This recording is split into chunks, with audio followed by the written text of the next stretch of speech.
Hello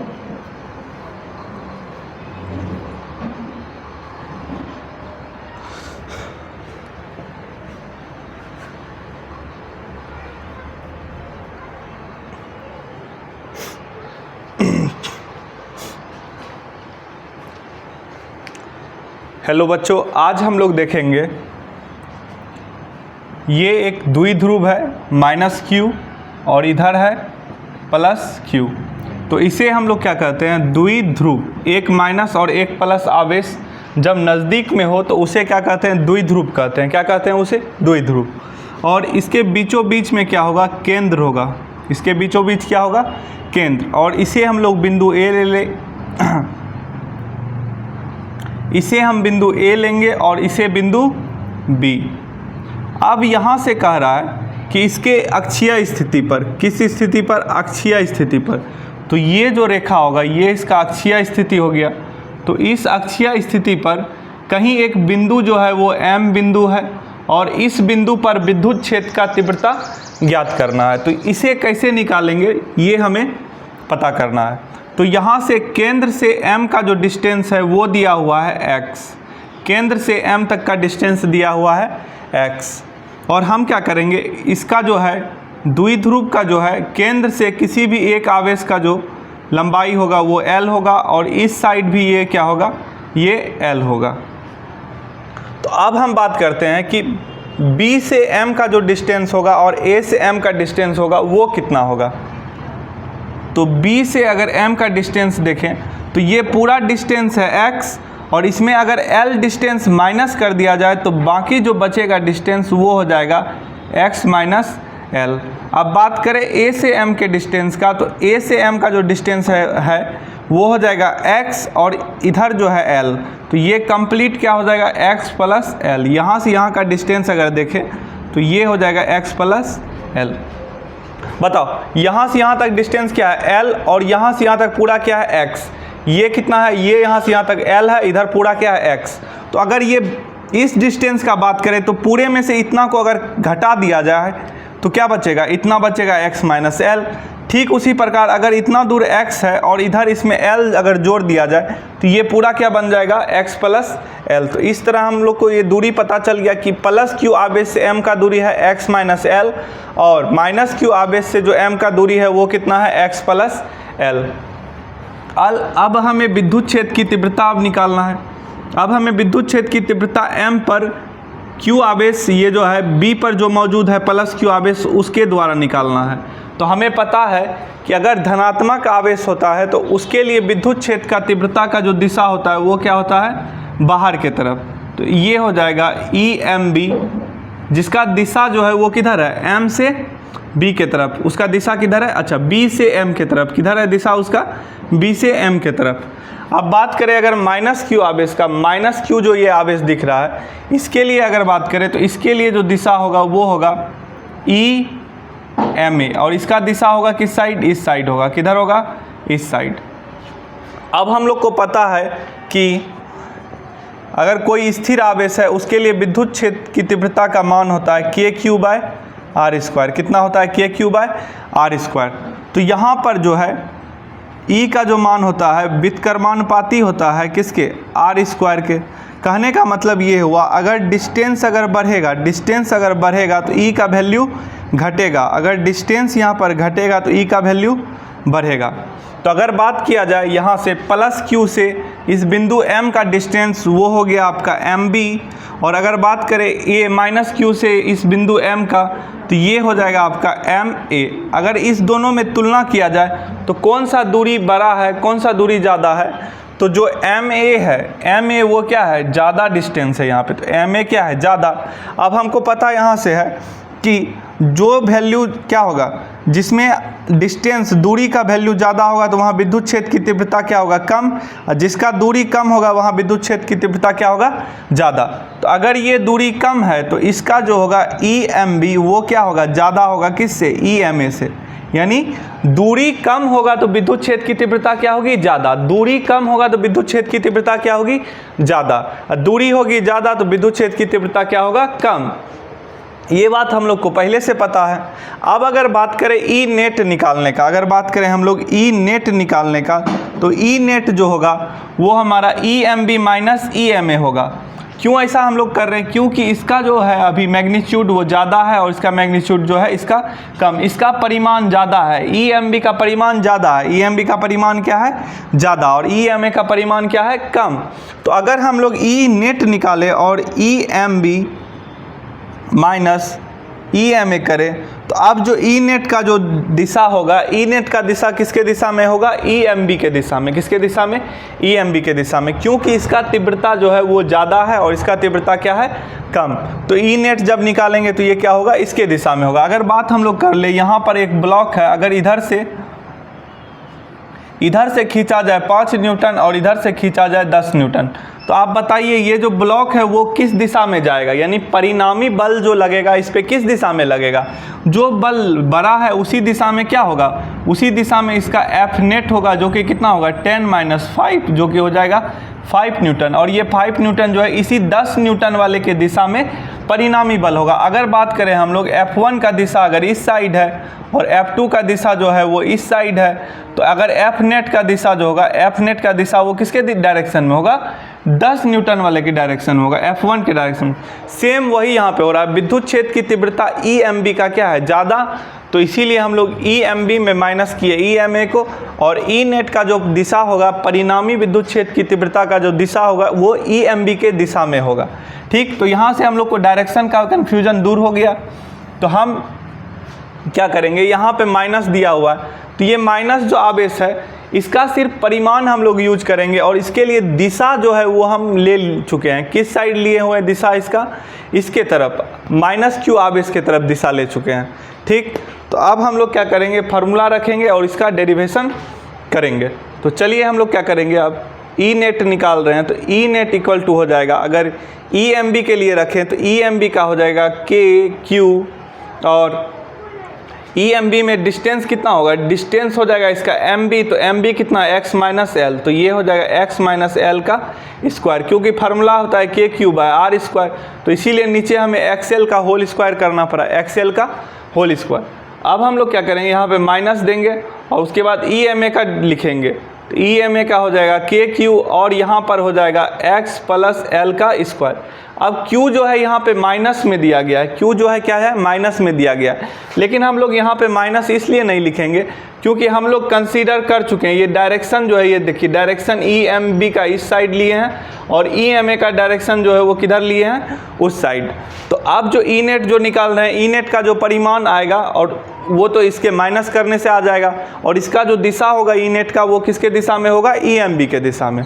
तो अगर हम लोग यहाँ पर लिख दे इस दिशा में ई नेट, तो ये कोई दिक्कत वाली बात नहीं है। ई नेट का जो दिशा होगा वो किधर होगा? इस साइड होगा, इस साइड।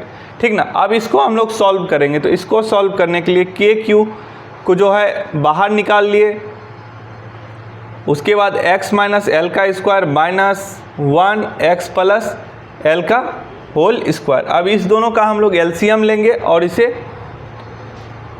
जोड़ेंगे, तो ये हो गया हमारा x माइनस एल का होल स्क्वायर, और यहाँ हो जाएगा x प्लस एल का स्क्वायर। अब अगर इससे इसको भाग दिया जाए, जिस तरह हम लोग भिन्न का जोड़ घटाव बनाते हैं वही सेम प्रोसेस है यहाँ पर।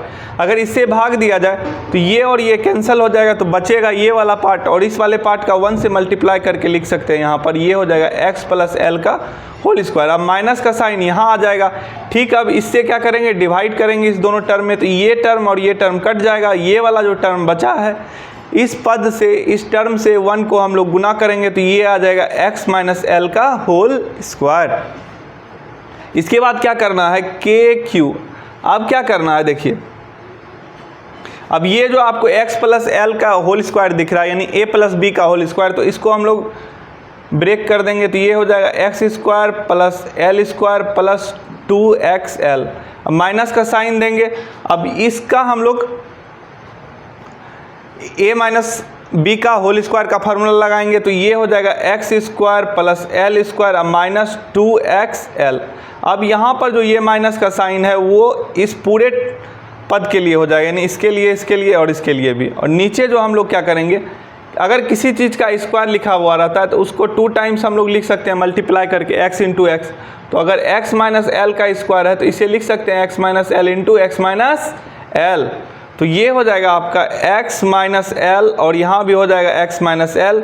और ठीक उसी प्रकार जिस तरह इसको लिखे हम लोग 2 पद में लिख दिए, उसी तरह इसको भी लिखेंगे तो ये हो जाएगा x प्लस एल और x प्लस एल।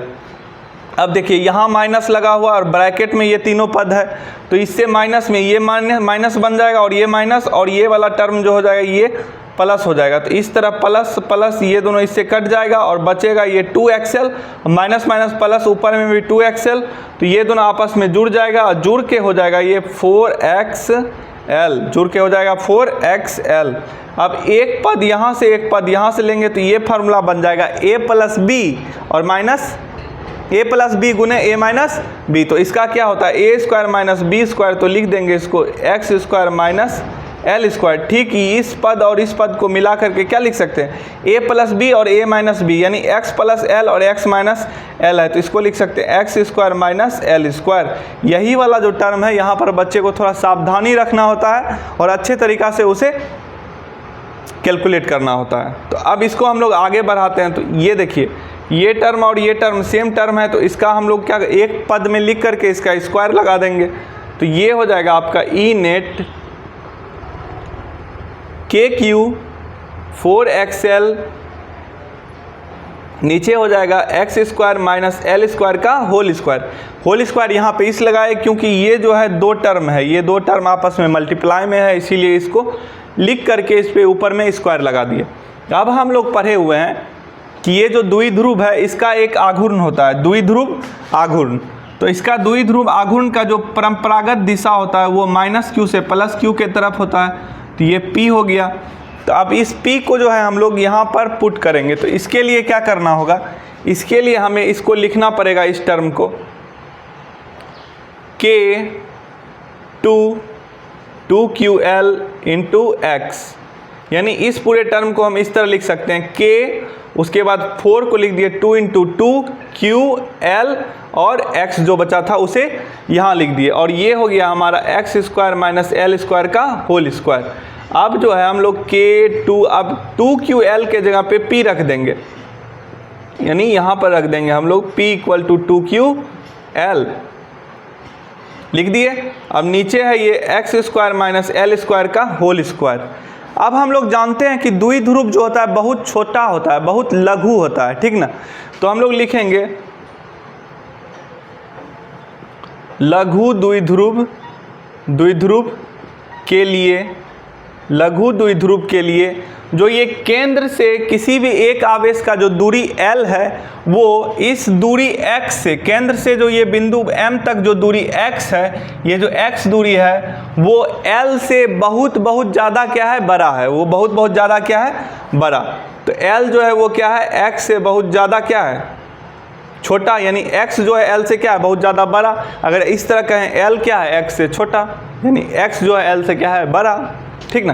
तो उसी तरह एल स्क्वायर भी क्या हो जाएगा, एक्स स्क्वायर से बहुत बड़ा। इसलिए हम लोग कह सकते हैं कि एल स्क्वायर क्या होगा, 0 इसको पुट कर देंगे, क्योंकि अगर एक्स स्क्वायर बहुत ज़्यादा बड़ा है एल स्क्वायर से तो ये अगर इसमें माइनस भी हो जाएगा तो इसका कुछ ज़्यादा इफेक्ट नहीं आएगा, इसीलिए एल स्क्वायर क्या हो गया, 0। अब इस वैल्यू को इसमें पुट कर देंगे तो ये हो जाएगा हमारे पास E net equal to K2px by x square minus 0 का स्क्वायर का होल स्क्वायर। तो ये हो जाएगा K2px, नीचे हो जाएगा एक्स स्क्वायर का होल स्क्वायर, और इस तरह ये आ जाएगा K2px और नीचे हो जाएगा x to the power 4, x से x कटा देंगे तो ये हो जाएगा x क्यूब, और इस तरह ये जो आ जाएगा वो हो जाएगा K2p बाय एक्स क्यूब। तो ये हमारा आ जाएगा ई नेट का फार्मूला, ये आ जाएगा ई नेट का फार्मूला। यानी जो हमारा द्विध्रुव आघूर्ण द्विध्रुव है, ये जो द्विध्रुव है उसके अक्षीय स्थिति के किसी बिंदु पर, उसके अक्षीय स्थिति के किसी बिंदु पर अगर विद्युत क्षेत्र का तीव्रता निकालते हैं तो वो होता है E net equal to K2p by x cube.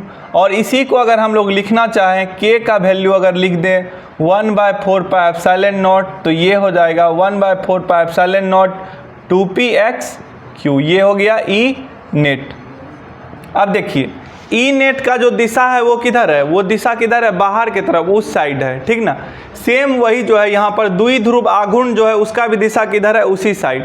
तो अगर हमको ई नोट का दिशा अगर लिखना हो तो हम लोग द्विध्रुव आघूर्ण के दिशा में इसको व्यक्त कर सकते हैं। तो अगर इसे वेक्टर फॉर्म में लिखा जाए तो ई नेट क्या हो जाएगा, E net equal to 1/4πε0 into 2p vector और नीचे हो जाएगा x³ कहने का मतलब ये हुआ कि जो ई नेट का दिशा है वो किसके दिशा में है, p के दिशा में। किसके दिशा में है, p के दिशा में। तो यहाँ पर कुछ भाषा भी लिखना होता है जो कि आपको क्लास में पढ़ाया गया है, ठीक।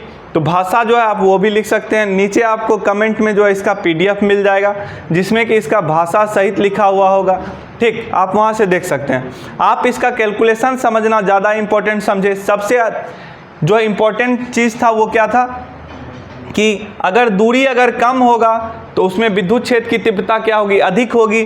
और दूरी अगर ज़्यादा होगा तो विद्युत क्षेत्र की तीव्रता कम हो जाएगी। और जिस तरफ ज़्यादा विद्युत क्षेत्र की तीव्रता है उसको हम लोग क्या कर लेंगे, पॉजिटिव लेकर के इसमें हम लोग कम वाले को घटा दिए, और जो उसका जो परिणामी दिशा आएगा वो परिणामी दिशा, इसका जो दिशा होगा किसके दिशा में होगा, EMB के दिशा में, ठीक। तो ये सब हम लोग शब्द में भी बना करके वहाँ पर लिखना होगा थोड़ा बहुत। और ये जो है 5 मार्क्स में आपको पूछा जाता है, ये बहुत ही इंपॉर्टेंट क्वेश्चन है, इसे आप लोग अच्छे तरीक़ा से याद कर लें। मिलते हैं इसका नेक्स्ट वीडियो हम लोग जिसमें कि पढ़ेंगे इसका निरक्षीय स्थिति में। किस स्थिति में, निरक्षीय स्थिति में। Thank you.